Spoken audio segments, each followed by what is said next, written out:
আবারও পাল্টা আক্রমণে আরো একটি অঞ্চল ছিনিয়ে নেওয়ার দাবি ইউক্রেনের। আরো বিস্তারিত জানিয়ে দিব। এদিকে যুক্তরাষ্ট্রের বিরুদ্ধে পরমাণু যুদ্ধের হুঁশিয়ারি উত্তর কোরিয়ার। ভারত ও মার্কিন বিবৃতিতে সন্ত্রাস প্রসঙ্গ, ক্ষুব্ধ পাকিস্তান। এবার তুরস্কের পর রাশিয়ার জাতীয় সার্বভৌমত্বের প্রতি ইরানের সমর্থন ঘোষণা। আরো জানিয়ে দিব, ফিলিস্তিন ভূখণ্ডে হাজারো নতুন অবৈধ বসতির অনুমোদন ইসরায়েলের। পাকিস্তানে লেফটেন্যান্ট জেনারেল সহ 4 সেনা কর্মকর্তা বরখাস্ত।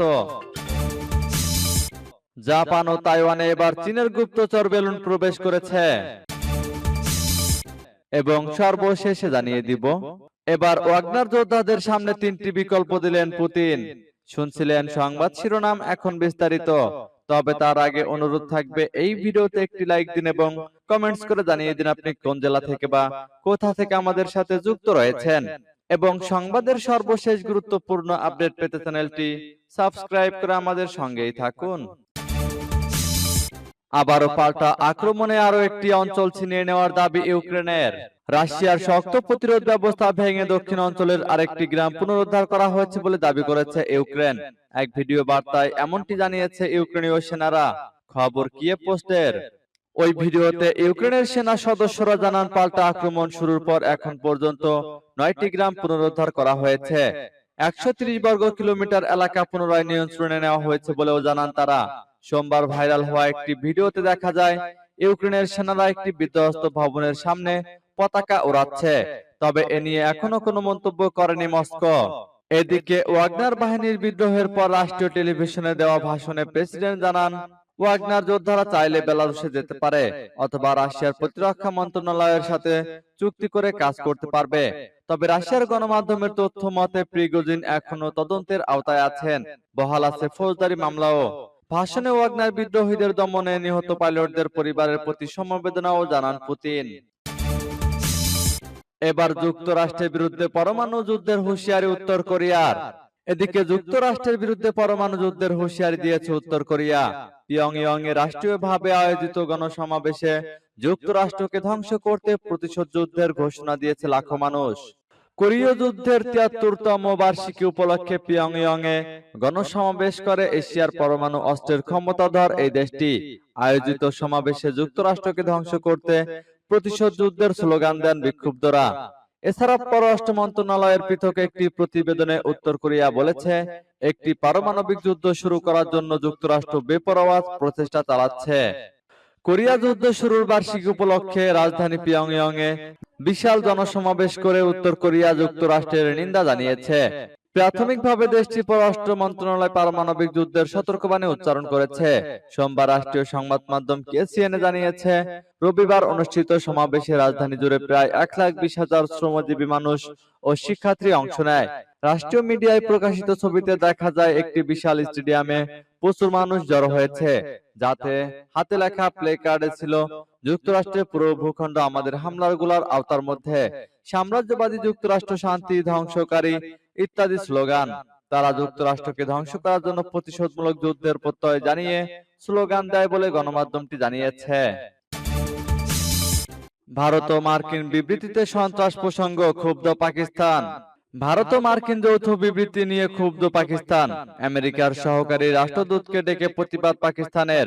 সম্প্রতি ভারতের প্রধানমন্ত্রী নরেন্দ্র মোদীর আমেরিকা সফরের সময় দুই দেশের তরফে যৌথ বিবৃতি প্রকাশ করা হয়। বিবৃতিতে বলা হয়, পাকিস্তানে যেসব জঙ্গি আছে তাদের বিরুদ্ধে যেন ইসলামাবাদ ব্যবস্থা নেয়। বিবৃতিতে বলা হয়েছে, দুই দেশই সীমান্ত পারের সন্ত্রাসের নিন্দা করছে। দুই দেশই চায় পাকিস্তানের দখলে থাকা কোনো অংশ থেকে জঙ্গিরা যেন আক্রমণ না চালাতে পারে। পাকিস্তানের পররাষ্ট্র মন্ত্রণালয় এরপর মার্কিন ডেপুটি চিফ অব মিশনকে ডেকে এই বিবৃতির তীব্র নিন্দা করেছে।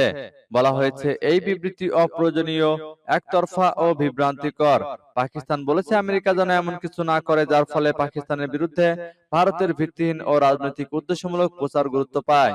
পাকিস্তানের পররাষ্ট্র মন্ত্রণালয়ের বিবৃতিতে বলা হয়েছে, আমেরিকার সঙ্গে তাদের সন্ত্রাস বিরোধী অপারেশন ভালোভাবে চলছে। পাক মার্কিন সম্পর্ক ও আস্থা সহযোগিতার ভিত্তিতে দাঁড়িয়ে আছে। পাকিস্তানের দাবি, যৌথ বিবৃতিতে পাকিস্তানের প্রসঙ্গ থাকাটা কূটনৈতিক রীতি বিরোধী এবং তাতে রাজনৈতিক উদ্দেশ্য স্পষ্ট। পাকিস্তানের পররাষ্ট্রমন্ত্রী বিলাল ভুট্টো জারদারি এবং প্রতিরক্ষা মন্ত্রী খোয়াজা আসিফও যৌথ বিবৃতিতে পাকিস্তানের প্রসঙ্গ থাকার নিন্দা করেছেন। এবার তুরস্কের পর রাশিয়ার জাতীয় সার্বভৌমত্বের প্রতি ইরানের সমর্থন ঘোষণা। ইরানের প্রেসিডেন্ট সাইয়েদ ইব্রাহিম রাইসি বলেছেন, রাশিয়ার জাতীয় সার্বভৌমত্বের প্রতি তার দেশের পূর্ণ সমর্থন রয়েছে। রাশিয়ার আধা সামরিক বাহিনী ওয়াগনার একটি ব্যর্থ সশস্ত্র অভ্যুত্থান করার পর রুশ প্রেসিডেন্ট ভ্লাদিমির পুতিনকে ফোন করে ইরানের এই অবস্থান জানিয়ে দেন রাইসি। সোমবারের এই ফোন আলাপে দুই প্রেসিডেন্ট ওয়াগনার প্রধান ইয়েভগেনি প্রিগোজিনের শুক্রবারের বিদ্রোহ পরবর্তী পরিস্থিতি নিয়ে আলোচনা করেন। প্রেসিডেন্ট রাইসি বলেন, ইরান মনে করে এই অঞ্চলে বহির্শক্তির সেনা উপস্থিতি আঞ্চলিক সবগুলো দেশের নিরাপত্তাকে হুমকিগ্রস্ত করছে। দুই প্রেসিডেন্ট ককেশাস অঞ্চলের পরিস্থিতি নিয়েও মত বিনিময় করেন। ককেশাস অঞ্চলে 2020 সালে নাগোর্নো কারাবাখের নিয়ন্ত্রণ নিয়ে আজারবাইজান ও আর্মেনিয়ার মধ্যে যে যুদ্ধ হয়েছিল তা নিয়ে ওই দুই দেশের মধ্যে বর্তমানে আবার টানাপোড়েন বেড়েছে। রাইসি বলেন, আমরা ককেশাস অঞ্চলের পরিস্থিতি গুরুত্ব ও সতর্কতার সঙ্গে পর্যবেক্ষণ করছি এবং আমরা মনে করছি আঞ্চলিক দেশগুলোর অংশগ্রহণে ককেশাস অঞ্চলের উত্তেজনা বন্ধ করতে হবে। সূত্র পার্স টুডে। এবার ফিলিস্তিন ভূখণ্ডে হাজারো নতুন অবৈধ বসতির অনুমোদন ইসরায়েলের। ফিলিস্তিনের অধিকৃত পশ্চিম তীরে নতুন করে কয়েক হাজার অবৈধ বসতি নির্মাণ করতে চলেছে ইসরায়েল। এ লক্ষ্যে নতুন আবাসন ইউনিট নির্মাণ পরিকল্পনার অনুমোদন দিয়েছে ইসরায়েলের অতি ডানপন্থী সরকার। খবর আল জাজিরার। আল জাজিরার প্রতিবেদনে জানিয়েছে, সোমবার প্রতিরক্ষা মন্ত্রণালয়ের পরিকল্পনা কমিটি 5,000-এর বেশি নতুন বাড়ি তৈরির অনুমোদন দিয়েছে। তবে বাড়িগুলো কখন নির্মাণ শুরু হবে তা জানানো যায়নি। এ বিষয়ে মন্ত্রণালয় থেকে তাৎক্ষণিক কোনো বক্তব্য পাওয়া যায়নি। অধিকৃত অঞ্চলে ক্রমবর্ধমান সহিংসতা এবং ইসরায়েলের বসতি স্থাপন নীতির ক্রমবর্ধমান মার্কিন যুক্তরাষ্ট্রের সমালোচনার মধ্যে এই সিদ্ধান্ত আসে।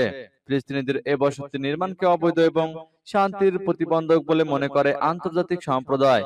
অধিকৃত পশ্চিম তীর ও পূর্ব জেরুজালেমে 7 লাখের বেশি ইসরায়েলি বাস করে, যা 1967 সালে ইসরায়েলের ফিলিস্তিন থেকে দখল করে। পশ্চিম তীরের ফিলিস্তিনি কর্মকর্তা ওয়াসেল আবু ইউসুফ বলেছেন, নেতানিয়াহু সরকার ফিলিস্তিন জনগণের বিরুদ্ধে তার আগ্রাসন চালিয়ে যাচ্ছে ও প্রকাশ্যে যুদ্ধের দিকে এগিয়ে যাচ্ছে। তিনি বলেন, ফিলিস্তিন ভূখণ্ডে সমস্ত বসতি স্থাপনকারী উপনিষেধবাদ অবৈধ। পশ্চিম জেরুজালেম থেকে আল জাজিরার ইমরান খান বলেছেন, রোববার ইসরায়েলি প্রধানমন্ত্রী বেনিয়ামিন নেতানিয়াহু তার মন্ত্রিসভায় অবৈধ বসতি নির্মাণের এই পদক্ষেপটিকে অনুমোদন করেছেন। একই সঙ্গে অবৈধ বসতি নির্মাণের সমর্থক অর্থমন্ত্রী বসতি নির্মাণের জন্য 6 স্তরের প্রক্রিয়া বাইপাস করার অনুমতিও দেওয়া হয়েছে, আর এটি আন্তর্জাতিক আইনের অবৈধ বলে বিবেচিত। এদিকে পাকিস্তানের লেফটেন্যান্ট জেনারেল সহ 4 সেনা কর্মকর্তা বরখাস্ত। পাকিস্তানে একজন লেফটেন্যান্ট জেনারেল সহ দেশটির সেনাবাহিনীর 4 জন কর্মকর্তাকে বরখাস্ত করা হয়েছে। গত মাসে পিটিআই চেয়ারম্যান ইমরান খানের গ্রেপ্তারের পর পাকিস্তান জুড়ে চালানো সহিংসতা থেকে সামরিক স্থাপনা রক্ষা করতে ব্যর্থ হওয়ায় এই পদক্ষেপ নিয়েছে পাক সেনাবাহিনী। ডনের প্রতিবেদন মতে, সোমবার এক সংবাদ সম্মেলনে কর্মকর্তাদের বরখাস্তের বিষয়টি জানান ইন্টার সার্ভিসেস পাবলিক রিলেশনস মহাপরিচালক মেজর জেনারেল আহমেদ শরীফ। তিনি বলেন, গত 9 মের সহিংসতায় ঘটনায় আত্মজবাবদিহিমূলক প্রক্রিয়ার অংশ হিসাবে তাদের চাকরি থেকে বরখাস্ত করা হলো। এই বিক্ষোভ এক পর্যায়ে সহিংসতায় রূপ নেয়। নিরাপত্তা বাহিনী ও বিক্ষোভকারীদের মধ্যে সংঘর্ষ হয়। এতে অন্তত 8 জন নিহত হয় এবং আহত হয়েছে আরো অনেকে। এদিন সেনাবাহিনীর সদর দপ্তর ও সেনানিবাসেও হামলা হয়। দিনটিকে কালো অধ্যায় হিসেবে অভিহিত করে পাকিস্তানি সেনাবাহিনী। এই ঘটনার পর পিটিআই নেতা কর্মীদের বিরুদ্ধে গ্রেপ্তার অভিযানের নামে পাক পুলিশ। এরই মধ্যে দলটির কয়েক হাজার নেতা কর্মীকে গ্রেপ্তার করা হয়েছে। তাদেরকে সামরিক আইনে বিচারের পরিকল্পনাও চলছে। এবার জাপান ও তাইওয়ানে প্রবেশ করেছে চীনের গুপ্তচর বেলুন।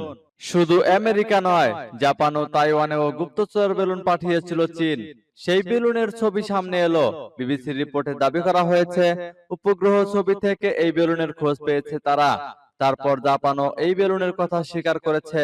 তারা জানিয়েছে, এরপর জাপানের আকাশে এই ধরনের বেলুন দেখা গেলে তা গুলি করে নামানো হবে। গত বছর জানুয়ারিতে আমেরিকার আকাশে চীনের বেলুন নিয়ে প্রবল হইচই হয়েছে। আমেরিকা অভিযোগ করেছে, চীন গুপ্তচর বেলুন পাঠিয়েছিল। চীনের দাবি, বৈজ্ঞানিক গবেষণার জন্য বিশেষ করে আবহাওয়ার বিষয়ে জানতে তারা বেলুন পাঠায়। আমেরিকা গুলি করে বেলুন ধ্বংস করে। সেখানে অত্যাধুনিক যন্ত্রপাতি পাওয়া যায়, জাপান ও তাইওয়ানের উপরে যে বেলুন দেখা গেছে তা 2021 সালের শেষ দিকে। এই বেলুনের ছবি প্রথম উদ্ধার করে একটি বেসরকারি সংস্থা সিনহেটেইক। তারা উপগ্রহ ছবি বিশ্লেষণ করে বেলুনের ছবি দেখতে পায় সেটা ছিল জাপানের উপরে। চীনের বেলুন মাটিতে নামানোর পর তা নিয়ে যাচ্ছে মার্কিন নৌবাহিনীর কর্মীরা। চীনের বেলুন মাটিতে নামানোর পর তা নিয়ে যাচ্ছে মার্কিন নৌবাহিনীর কর্মীরা। তারপর বিবিসির প্যানোরামা টিম খতিয়ে দেখে কোন কোন দেশের উপরে এই ধরনের বেলুন দেখা গেছে। তাইওয়ানের আবহাওয়া দপ্তরের ছবি থেকে তারা এরকম একটি বেলুনের সন্ধান পায়। তারপর তারা কৃত্রিম মেধার সাহায্য নেওয়া হয়। সেখানে দেখা যায় চীনের বেশ ভিতর থেকে বেলুন ছোড়া হয়েছিল। আকারে তা অনেকগুলি বাসের সমান। তা দ্রুত চলতে পারে। এই সংস্থার সঙ্গে বিবিসি হাত মিলিয়েছে এবং বেলুনের বেশ কয়েকটি ছবি তাদের হাতে আছে বলে পিটিআই জানিয়েছে। এদিকে ওয়াগনার যোদ্ধাদের সামনে 3টি বিকল্প দিলেন পুতিন। রাশিয়ায় সশস্ত্র বিদ্রোহের পর ওয়াগনার প্রাইভেট মিলিটারি কোম্পানির যোদ্ধাদের সামনে 3টি বিকল্প দিয়েছেন রাশিয়ার প্রেসিডেন্ট ভ্লাদিমির পুতিন। সোমবার জাতির উদ্দেশ্যে দেওয়া ভাষণে পুতিন বিকল্পগুলোর কথা উল্লেখ করেন। ভারতে যোদ্ধা সরবরাহকারী রুশ প্রতিষ্ঠান ওয়াগনারের বিদ্রোহের পর পুতিন গতকালই প্রথম জাতির উদ্দেশ্যে ভাষণ দেন। পুতিনের ভাষণ অনুযায়ী প্রথম বিকল্প হলো ওয়াগনার যোদ্ধাদের রুশ প্রতিরক্ষা মন্ত্রণালয় বা অন্যান্য আইন প্রয়োগকারী সংস্থার সঙ্গে চুক্তি করে দেশের সেবা চালিয়ে যাওয়ার সুযোগ থাকবে। দ্বিতীয় বিকল্প হলো ওয়াগনার যোদ্ধারা চাইলে তাদের পরিবার পরিজন বন্ধুদের কাছে ফিরতে পারবেন। আর তৃতীয় বিকল্প হলো ওয়াগনার যোদ্ধাদের কেউ চাইলে রাশিয়ার প্রতিবেশী দেশ বেলারুশে চলে যেতে পারবেন। ওয়াগনারের প্রধান ইয়েভগেনি প্রিগোজিন বিদ্রোহ ঘোষণা করে গত শনিবার তার বাহিনী নিয়ে ইউক্রেন সীমান্ত পেরিয়ে রাশিয়ার রাজধানী মস্কো অভিমুখে অভিযাত্রা করেছিলেন। পরে বেলারুশের মধ্যস্থতায় তিনি এই অভিযাত্রা বন্ধ করেন। সমঝোতায় বলা হয় প্রিগোজিন বেলারুশে চলে যাবেন। বিদ্রোহের কারণে আনা অভিযোগ প্রত্যাহার হবে। বিদ্রোহ থেকে সরে আসার পর গতকাল প্রথমবারের মতো অডিও বার্তা দেন প্রিগোজিন। এতে তিনি দাবি করেন প্রেসিডেন্ট পুতিনকে ক্ষমতাচ্যুত করতে নয় বরং প্রতিবাদ জানাতে মস্কো অভিমুখে যাত্রা করেছিল তার বাহিনী।